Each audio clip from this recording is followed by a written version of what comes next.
Assalamualaikum warahmatullahi wabarakatuh. Salam sejahtera buat kita semua.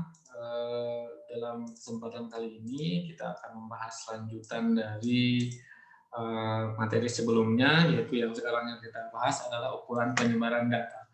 Di mana pada pertemuan sebelumnya kita sudah membahas tentang ukuran pemusatan data dan juga sekaligus juga membahas tentang ukuran letak data. Nah, yang akan kita bahas sekarang itu adalah ukuran penyebaran data, yang mana ukuran penyebaran data ini meliputi setidaknya ada 4, yaitu adalah jangkauan, simpangan kuartil, simpangan rata-rata, ragam, dan simpangan baku.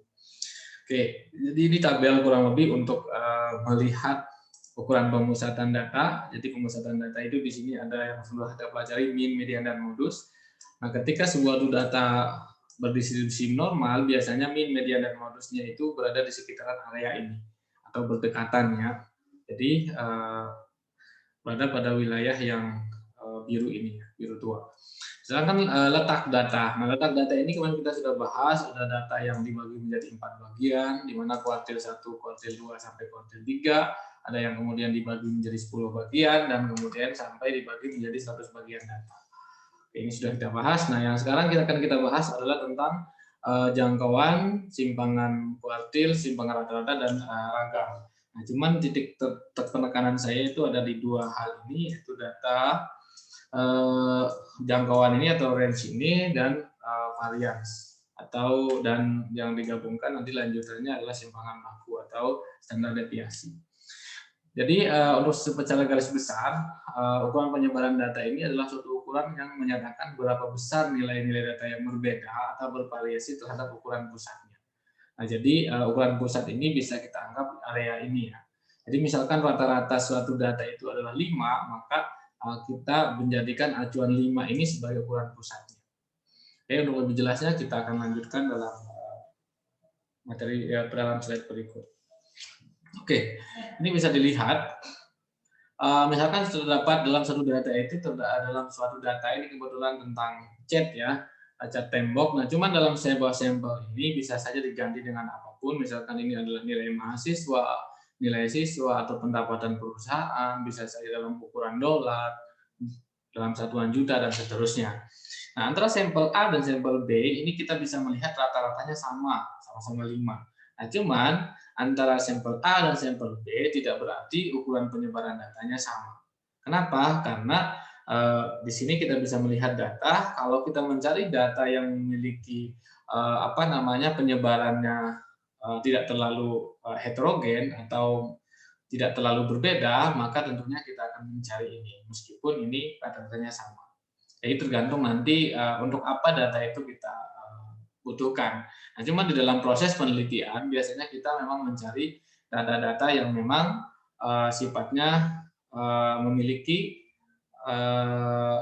ukuran penyebaran itu kecil, artinya tidak terlalu banyak perbedaan. Kenapa? Karena ketika data itu tidak terlalu banyak perbedaan, maka tentunya proses penelitian itu kita tidak menggunakan atau istilah dalam statistiknya tidak ada outliner atau tidak ada sesuatu yang memang jomplang atau dalam bahasa biasanya terlalu berbeda dengan yang lainnya. Contoh misalkan, ketika saya mengajar dalam satu kelas, ketika antara kemampuan yang anak mahasiswa yang cerdas dengan yang tidak itu memiliki jarak yang tidak terlalu jauh, tentunya ini akan mempermudah kita di dalam proses mentransfer ilmu. Tetapi kalau terlalu berbeda, misalkan antara yang cerdas dengan yang tidak cerdas, misalkan ada yang sangat cerdas sekali, terus ada yang sama sekali tidak paham, itu tentunya akan menghambat proses. Di mana kita harus melakukan perlakuan yang berbeda terhadap data-data yang memang memiliki jarak yang jauh seperti itu.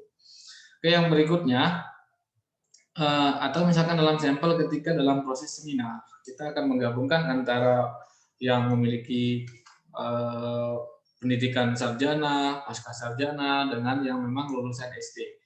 Nah, tentunya nanti tingkat pemahaman terhadap satu konsep itu berbeda-beda, sehingga kemudian proses transfer atau proses hal yang ingin kita sampaikan dalam kegiatan tersebut tentunya untuk memahamkan semua, tentunya kita harus menambahkan sesuatu yang berbeda. Tetapi kalau sampelnya hampir homogen atau sebarannya tidak terlalu berbeda, tentunya itu akan lebih mempermudah di dalam proses kegiatan apapun atau misalkan dalam risetnya. Oke, ini selanjutnya, ini yang tadi kita bahas adalah jangkauan atau range, jarak, jangkauan ini bisa kita anggap sama. Tentunya ini sudah kita pelajari, ini sangat mudah sekali. Cara menentukan jangkauan itu hanya dengan mengurangi nilai yang terbesar dengan yang terkecilnya. Oke, ini sampelnya, misalkan ada data seperti ini, seperti yang saya bilang tadi, ini bisa saja dirubah dengan apapun. Bisa dalam ini dalam bentuk juta atau dalam bentuk angka nilai, misalkan kalau berkaitan dengan nilai mahasiswa dan yang lainnya bisa kita rubah tergantung konteksnya ya. Jadi untuk mengetahui range-nya itu adalah sekitar 2 juta. Dari mana dapat 2 juta? Mengurangi antara data terbesar dengan data terkecil. Nah, dari sini artinya ketika kita memprediksi pendapatan dalam 1 bulan tertentu, nantinya kita harus mengambil plus minus 2-nya nanti. Misalkan kita memperkirakan di periode berikutnya itu pendapatannya 5, maka kita bisa ada plus minus 2 di sini, bisa 5 plus 2 atau bisa 5 min 2, karena memang ada jangkauan yang berbeda di sini. Ada kemungkinan yang berbeda bisa terjadi. Oke, selanjutnya ini saya langsung saja ke varians dan atau simpangan baku atau bisa disebut standar deviasi. Ini yang paling sering kita gunakan. Jadi dalam suatu data, dalam suatu kumpulan data yang berada pada titik ini, yang berada pada simpangan baku 1 atau berada pada titik pusat data ini adalah biasanya sekitar 68% dari data. Nah, sedangkan untuk yang berada pada plus minus atau kurang lebih 2 ini, kurang lebih 2 ini biasanya mencakup 95% data. Nah, sedangkan kalau ini berdasarkan biasanya rata-rata statistik. Sedangkan untuk yang mencakup sampai kurang lebih 3 simpangan baku ini itu mencakup hampir dari semua data, yaitu 99,7%. Nah, jadi artinya biasanya dalam suatu data normal itu yang berada pada kisaran simpangan baku kecil itu berada pada kisaran 68,2%. Sekitar ini ya. Ini pola pembagiannya ya. Oke. Kita lanjutkan ya. Ini kita akan membahas tentang simpangan baku. Ini simpangan baku itu adalah merupakan lanjutan dari rumus ragam atau varians, di mana varians itu di sini ada simbol S kuadrat, ini adalah sigma, di mana ini sigma ini adalah penjumlahan, ini XI ini adalah data ke I, sedangkan ini adalah rata-ratanya. Jadi nanti ketika dalam melakukan pengujian data, Anda harus mencari rata-ratanya terlebih dahulu. Di bawah ini adalah N, ini adalah banyaknya data dikurangi 1. Nah, sedangkan standar deviasinya atau simpangan baku ini dalam rumus matematik, kalau kita bisa menganggap ini pindah ruas, maka kuadrat ini pindah ruas jadi akar.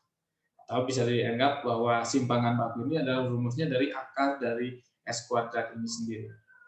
Yaitu, ini kita bisa melihat ini, yaitu akar, rumusnya sama dengan yang simpangan.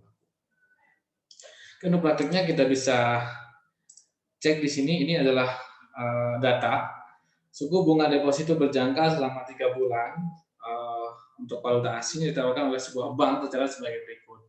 Untuk mungkin ini Australian dollar atau pound sterling, ini yen, ini SIM, dan ini adalah mata uang intinya ya. Ini ada beberapa mata uang yang saya kurang tahu, di mana ini adalah mata uang asingnya. Ini tingkat suku bunga per tahunnya ini adalah 6,5% dan seterusnya. Nah, dari data ini kita diminta untuk menghitung adalah variansnya dan kemudian menghitung standar deviasi dari ke-6 suku bunga ini. Berapa standar deviasi dari ke-6 bunga ini?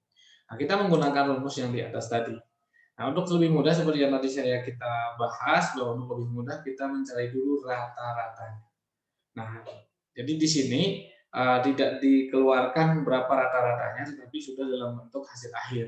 Nah, jadi rekan-rekan semua, jadi nanti dari data semua ini cari dulu rata-ratanya. Setelah diketahui rata-ratanya berapa, maka tinggal dikurangi saja. Jadi data ini dikurangi dengan rata-rata hasil hasil perhitungan dari seluruh data ini.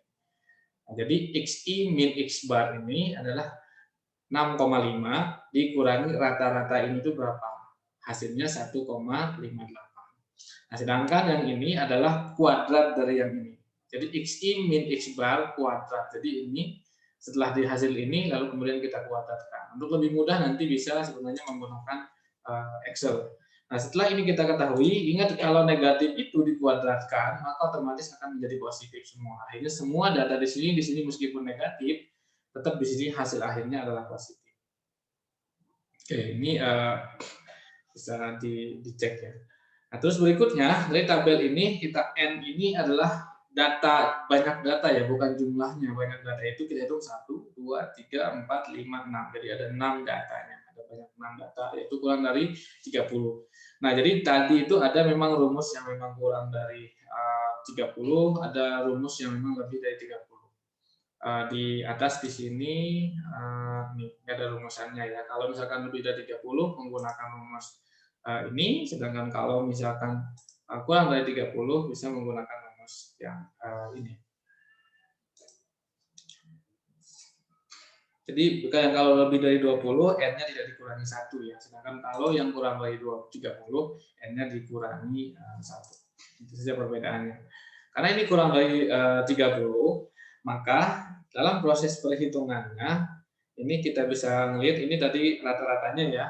Rumus hitung ini rata-ratanya jumlahnya tadi 29,50 dibagi 6 sama dengan 4,92. Jadi tadi yang saya bilang bahwa XI jadi di 6,5 ini, 50 ini dikurangi 4,92 hasilnya 1,58.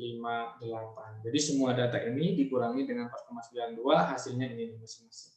Lalu kemudian masing-masing dikuadratkan, hasilnya seperti ini, lalu kemudian dijumlahkan hasilnya 11,23. Nah, jadi untuk menghitung poin dari A-nya, selanjutnya untuk menghitung simpangan variansnya dulu ya, variansnya dulu dari sigma. Sigma ini artinya jumlah. Jadi jumlah yang ini, jumlahnya adalah yang ini.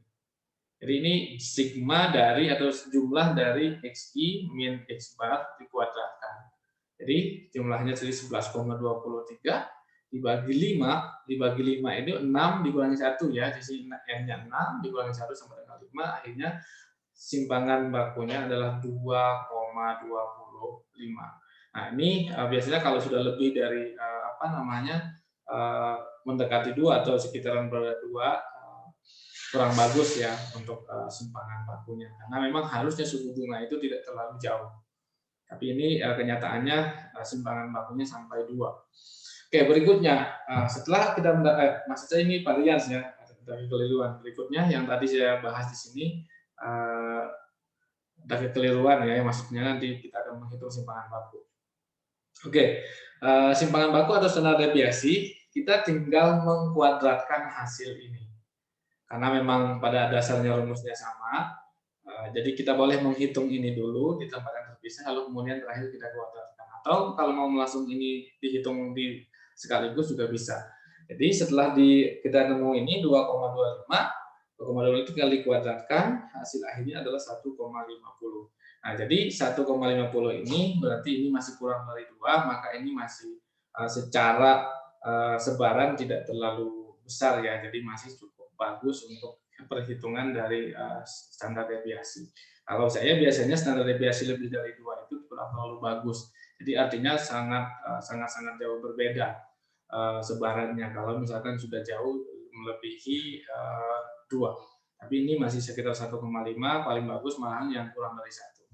Jadi simpangan baku ke dalam suku bunga itu adalah sekitar 1,50% per tahun.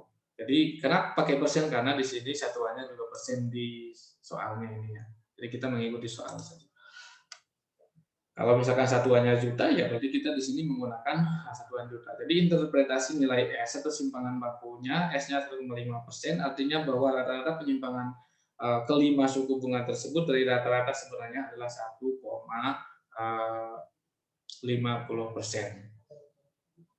Oke, jadi ini mungkin untuk gambaran pada materi ukuran penyebaran data ini. Semoga bisa bermanfaat buat semua. Intinya ukuran penyebaran data ini kita akan mengetahui sejauh mana perbedaan suatu data atau penyimpangan ya, nantinya rata-rata penyimpangan data terhadap pusat datanya. Semakin kecil penyimpangannya, kurang dari 2 itu adalah semakin bagus. Sedangkan kalau untuk riset saya biasanya kalau sudah lebih dari 2 maka data ukuran penyebaran data dari data tersebut itu kurang bagus, kurang representatif. Oke, itu saja mungkin untuk pertemuan kali ini. Sampai ketemu pada pertemuan berikutnya. Sekian, wassalamualaikum warahmatullahi wabarakatuh.